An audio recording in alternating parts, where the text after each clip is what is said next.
the people extended their hospitality to sexual relations, and the men waited around 9 months for their boats to get repaired, they realized that all of the people were not only colored, but all of the babies that came about would be colored babies, President Obama being an example.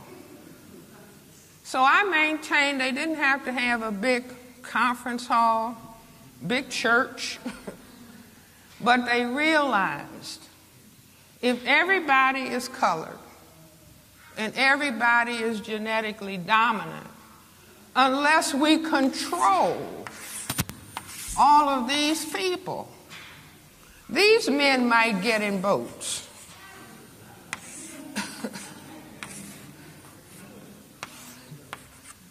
And start going from south to north. And maybe at that time they were even aware that the white women said their ideal mate was tall and dark. So they realized, I maintain at that point, that white could disappear. That white could disappear on this planet unless they control. And we all grow up learning. Black people learn this before they learn how to read. If you are black, what class? Get back. If you are brown, stick around. If you're yellow, you're mellow. And if you're white, you're all right. Now, I can say this in London, England, and the audience knows if you're black, get back, brown, stick around, yellow, mellow. Wherever white people have been where there are colored people, if they stayed around to make a color mix, that people start learning this. But most people don't understand, you just learn. Growing up, if you're black, get back, brown, sit around, yellow, brown. This is the color code for white genetic survival. The more color you have, the greater your genetic potential to cause white genetic annihilation. Are you following me? So we're taking the mystery out of all of this. But beyond that, see, all over this country, we are looking at a certain dynamic taking place. And I basically say we are on a genocide slide. Do you see that if people, certain people, are fearful of the genetic power of another group of people, then they will try consciously and or subconsciously to destroy those people. It's as though they have been labeled a genetic enemy. And so if you went to the prison, you will see more people at this color end than at this color end. Do you follow what I'm saying? Beyond that, men and women may be equal as human beings. See, the audience got quiet. What is she going to say? Do you see? But it's only men, it's only males who can impose sexual intercourse. Are you following me? See, Sally Hemings didn't rape Thomas Jefferson. You know, if Sally Hemings got a knife out of the kitchen and threatened to have sex with Thomas Jefferson and he got afraid, what would happen, gentlemen? See, now I don't know if everybody got that lesson in physiology, but men know. If I went to my purse and got a M16 rifle and said to a man, "You are going to have sex," and I frightened him, gentlemen, what would happen? See, an erection cannot be maintained in the presence of fear. That's just fundamental physiology. The Creator made it that way.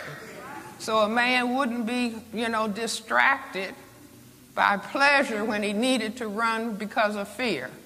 So women cannot impose sexual intercourse. They can try to entice, influence, but they cannot impose. Ultimate imposition is to get a weapon. So the focus for white genetic survival has to be on the male, and then it has to be on the males who have the greatest genetic potential to cause white genetic annihilation. Are you all following me?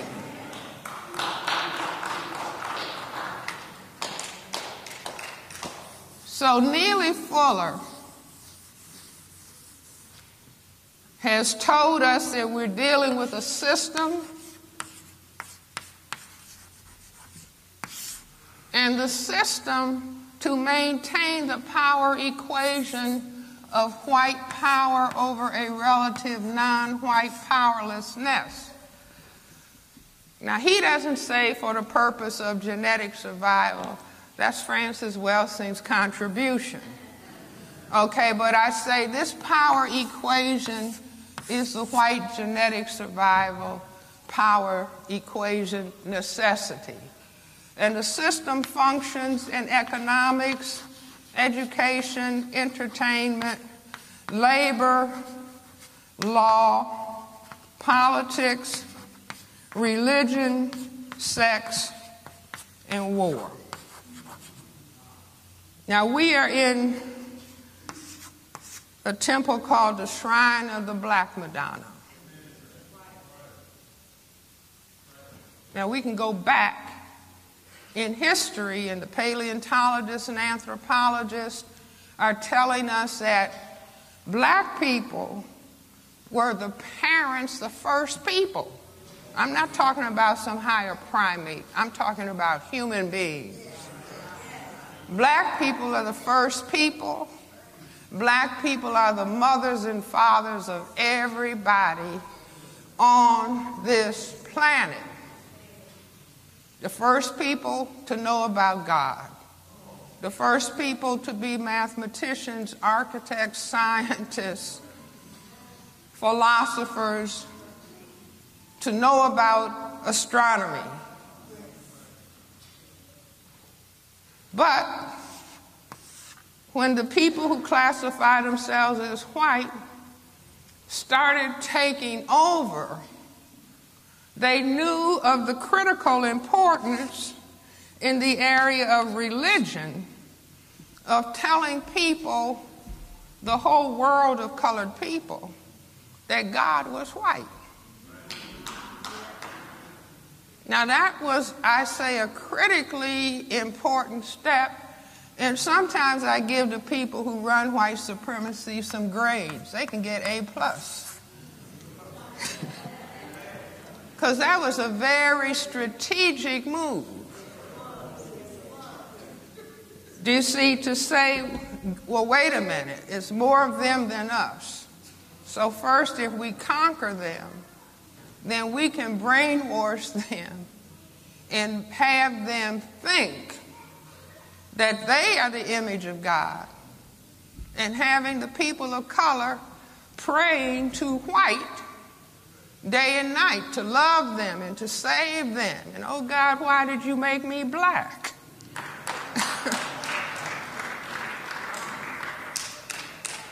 I'll just tell you all a little story. When I was very young, and I'm baptized Baptist and christened AME. That's to satisfy both sides of the family. My grandfather was deacon, chairman of the deacon and trustee board at Olivet Baptist Church in Chicago for 35 years. So I'm in church, before you can see straight. But I say this was a strategic move in having, your Sunday school every Sunday from the time you can breathe. And I remember looking at the Sunday school card. We used to get Sunday school cards with a little picture of Jesus bowing down in Gethsemane, you know. And so I remember in our pantry, you know, a little room with a lot of shelves and food, and there would be a big box of Quaker Oats on the bottom big shelf. So I remember going in there one day and just looking at the Quaker Oats box, and I said to myself, that must be God, because he just looked like an older Jesus. I didn't discuss this with my parents. I had just concluded this on my own. Here's Jesus looking young on the Sunday school card, and here's this white man with this long white hair. And I just said, especially since you sang the grace and we thank him for this food, this oatmeal, so that had been my conclusion. Let me tell you a secret. Anybody who was taught that this white man was the Son of God, their brain computer had already jumped ahead that God had to be white. Do you understand what I'm saying? So whether you were ever questioned about it, given a lecture about it, your brain computer had jumped ahead instantaneously and made the conclusion. But I say that truth is very difficult to hide. It manifests itself, it surfaces, no matter how you try to suppress it. So I said, if we even look at the name Jesus and break it down into Ebonics, then we have just us.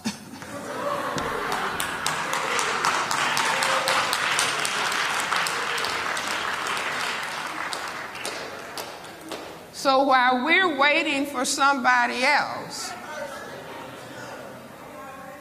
it's just us that have to get ourselves together.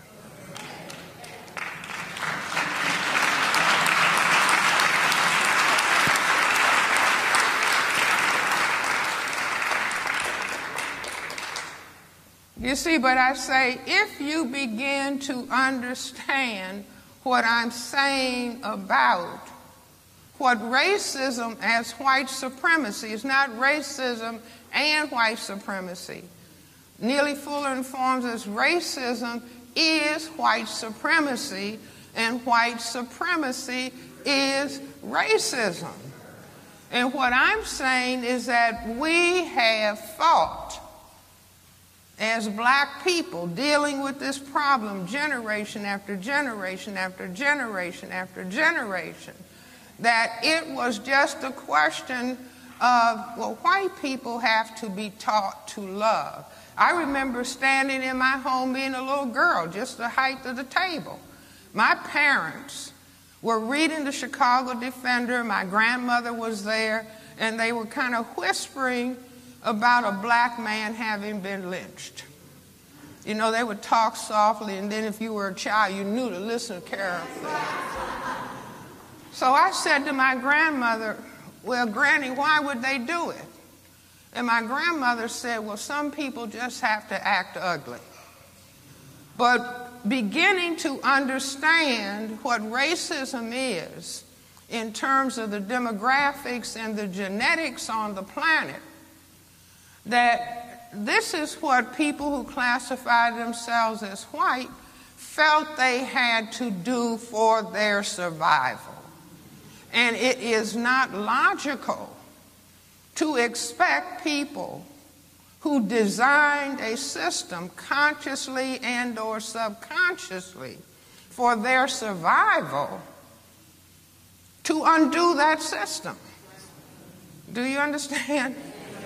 That doesn't make sense. And this is what we have been thinking. Dr. Martin Luther King, in all of his genius and in all of his courage, talked about love. Do you see? But if all of the 9/10 people on the planet, plus the 1/10 white people, if everybody, I'll put this in a heart.